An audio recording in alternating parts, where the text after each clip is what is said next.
In the last 10 years, two tragedies have unfolded for America. The devastating attacks of September the 11th, and then the slow bleeding of lives in the wars spawned by that ambush. Say hi to Daddy. Nikki Bunting comes here every week with her two young children to be with the husband she lost to an explosion in Afghanistan. I tell them that Daddy's in heaven because he was very brave.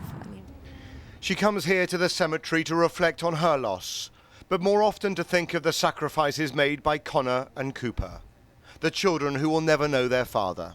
When I just think of what our family has sacrificed and multiplied that by all these thousands of people, and there's just there's so many kids that are growing up without parents.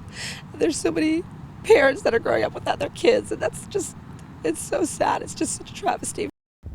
Nikki's story is one of so many thousands, a tale of sacrifice after a national trauma.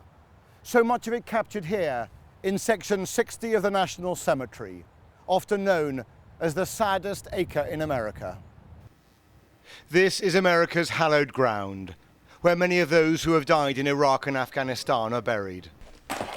And the deployments still continue. Colonel Marie Mahoney is packing for the front line. Her husband is already in Afghanistan, and their children barely understand why both parents are leaving to fight a distant war.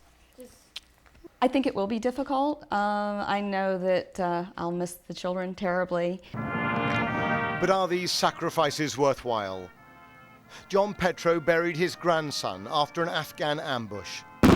He believes it's been a wasted decade. To lose one more life there, for one more person to get that knock on the door, for a reason that none of us can understand. And for Nikki Bunting, proud of her nation, devastated by her loss, there are no easy answers. I don't know if it's worth it. I just, I see the sacrifices my children have made, and it's a big sacrifice. So I just, I have a hard time answering that question. So do most Americans, as they live in the shadow of the attacks of 10 years ago.